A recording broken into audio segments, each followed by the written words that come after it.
Hi guys, welcome back to my podcast, Sincerely Swan, where I kind of just talk about whatever's on my mind. I just watched this YouTube video by Abby, A-B-Y-B, like the B, .3, about limerence. And not only is she such a great speaker, but I think that, it encapsulates everything that I've experienced, especially lately. And it's weird because I didn't think you could have limerence outside of maybe a situationship or unreciprocated feelings, but I have very similar feelings, if not exactly the same sort of feeling, in my current relationship. And we are on the same page in terms of what we want, in terms of where we're going. We just celebrated our first anniversary, but when, for example, the feelings are uncertain, or my anxiety has made me believe that maybe he's not reciprocating in the same way, that feeling of limerence becomes really all-consuming. And I wanted to kind of talk about it because it's something that I'm actively working on, and something that I've noticed kind of coming up in me for a long time. And at first I was like, oh, well, I'm just a lover girl. I just love to be in love, and I have a big heart, and that's kind of what's causing all of this.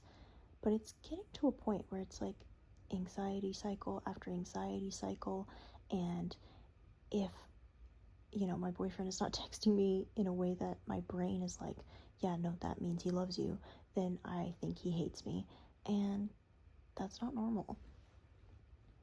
And the reason I also really want to actively work on it is because this sort of stuff can really actively impact other people and your life if you don't watch out for it. And I've kind of allowed that to happen because I've just had a very difficult time reining in my emotions. They feel very big and all-consuming, and so I feel crushed underneath them, and I've kind of let myself kind of just succumb to the idea that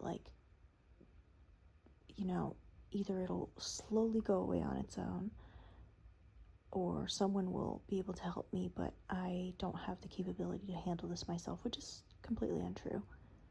And I've just had to learn to reframe a lot, and honestly just tell myself through the feelings, not only after naming them and identifying where they're coming from, but telling myself okay, what is the most logical outlook on this? What is the way that I should be thinking if I didn't have the emotion clouding me? And I found that that's helped a good bit. Journaling has helped a good bit too. I do this thought tracker exercise, basically, where you ask yourself, who is thinking this thought? Is it your inner critic? Is it truly yourself? Is it the anxious version of yourself? Etc., etc. And then, what is the emotion? Label that, the emotion behind it. What is the benefit of feeling this way, if any? And likely there isn't. It just makes you feel bad. It just makes you feel isolated. It makes you feel scared. And yes, those are all emotions that we need to feel in their own way, but they don't need to be all-consuming. So after doing that, I think about, okay, well, what is a logical course of action through this? What is a logical way of thinking about what I'm going through? And also understanding too and looking at, what is my initial reaction? And if I were to act on that, what would be the consequence or the outcome? And then what is the reaction that I should do if I were in a calmer state, that I would be doing in a calmer state? And what would be the outcome and consequence of that? And then you pick, obviously, the best one. It's hard to get to the point where you can start doing all of this brain research in your head, especially when you're mid panic attack. So usually what I do is a lot of breath work and a lot of grounding. I like to really just keep it as basic as possible. There's a lot of like grounding techniques, and they tell you like, oh, you gotta count, 5 things that you can see, 4 things you can hear, go through all the senses essentially. You don't really have to do it to that degree. You really can just, and this is what I do, just look around and be like, okay, I see this, this. Doesn't matter. When you're tired of naming them, then go to the next thing that pops into your head. Okay, I hear this and this and this. And then for some of the other senses too, it's like you might not be tasting anything because you're probably just in your room crying by yourself, right? So I always like to think like, well, what would I like to be tasting? And it puts you into this positive mindset of like, what are the things that I enjoy? What are the things that I like? And your brain slowly starts to shift out of the state of pure panic. And then that's when I'd like to do the thought exercise, just quickly in my head. And the best thing that I've found to work for me when I'm having these moments, when I'm actively working through my anxieties, my depressive thinking, all of that, is to realize that there's not really a rule book. Like, you see all these techniques, they seem very like rigid and specific, and it's like you gotta do them repeatedly, blah blah blah. Do it in the way that works for you. There is really no rules. Just the most important thing is to try and be consistent, right? If it doesn't work the first time, start all over again. Count all the things you can see, count all the things you can hear, smell, taste, etc. Do it again and again and again until you feel calm, because that's the goal. And like, when you think about it, and it's hard to, when you're going through it, to really think logically or to really switch the perspective, but we all know we don't want to be feeling this way. We don't want to have panic. We don't want to feel this high level of stress. So just keep pushing through until it dissipates. Instead of just giving up and saying, well, I tried it once, it didn't work, it's not going to work. Then you're just back into that loop.